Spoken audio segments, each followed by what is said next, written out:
There's no feeling more intense than starting over. If you deleted your homework the day before it was due, as I have, or if you left your wallet at home and you have to go back after spending an hour in the commute. If you won some money at the casino and then put all your winnings on red but it came up black. If you got your best shirt dry cleaned before a wedding and then immediately dropped food on it. If you won an argument with a friend and then later discovered that they just returned to their original view. Starting over is harder than starting up. If you're not ready for that, like if you've already had a bad day, then what you're about to go through might be too much. Feel free to go away and come back. I'll be here. Alright, thanks for coming with me on this trip. I'll understand if you have to take a break at any point. Just find a safe place to stop and quit the game. Don't worry, I'll save your progress, always, even your mistakes. This game is a homage to a free game that came out in 2002, titled Sexy Hiking. The author of that game was Jazuo, a mysterious Czech designer who was known at the time as the father of B games. And B games are rough assemblages of found objects. Designers slap them together very quickly and freely, and they're often too rough and unfriendly to gain much of a following. They're built more for the joy of building them than as polished products.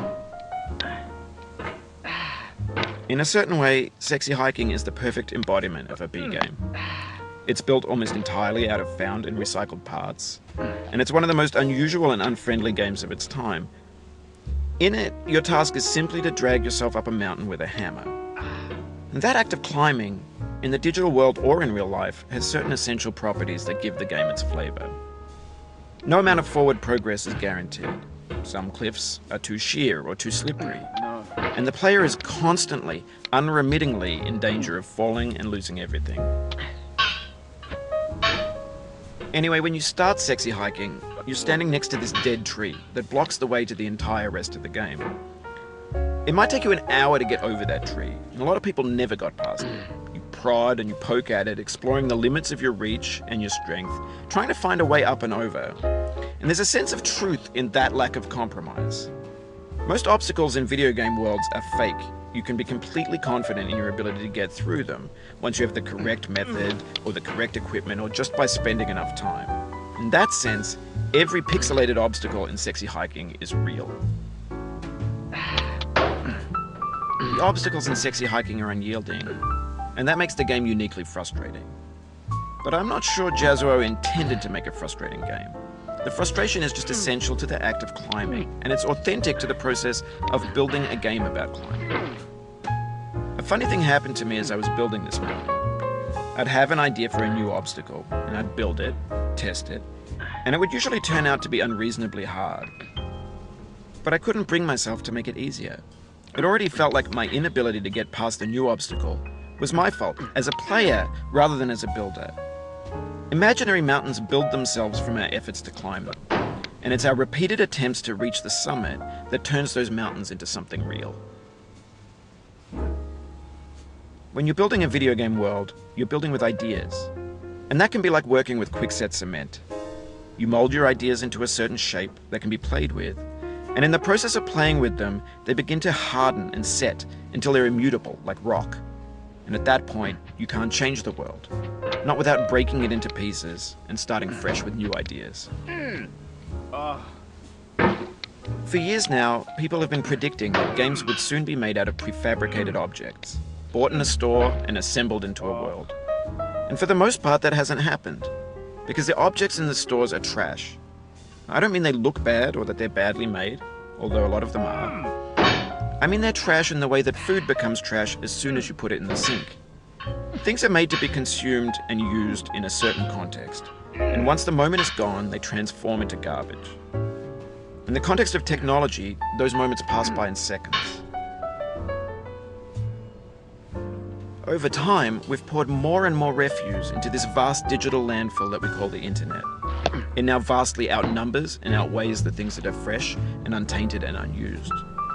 When everything around us is cultural trash, trash becomes the new medium, the lingua franca of the digital age. And you can build culture out of trash. But only trash culture. Be games, be movies, be music, be philosophy. Maybe this is what digital culture is. A monstrous mountain of trash, the ash heap of creativity's fountain. A landfill with everything we ever thought of in it. Grand, infinite, and unsorted. There's 3D models of breakfast, Gen X's fanfic novels, Scan magazines, green screen Shia LaBeouf, banned snuff scenes on Live League. Facebook's got lifelike bots with unbranded adverts and candid shots of Kanye and Taylor Swift mashups, car crash epic failed GIFs, Russian dashcam vids, discussions of McRibs, discarded, forgotten, unrecycled, muddled, rotten, untitled. Everything's fresh for about 6 seconds, until some newer thing beckons, and we hit refresh. And there's years of persevering, disappearing into the pile, out of style, out of sight. In this context, it's tempting to make friendly content, that's gentle, that lets you churn through it but not earn it. Why make something demanding if it just gets piled up in the landfill, filed in with the bland things?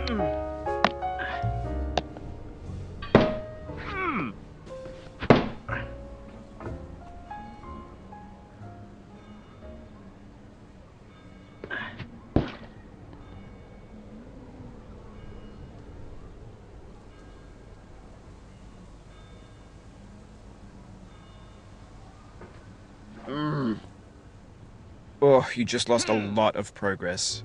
That's a deep frustration, a real punch in the gut.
Oof, sorry about that.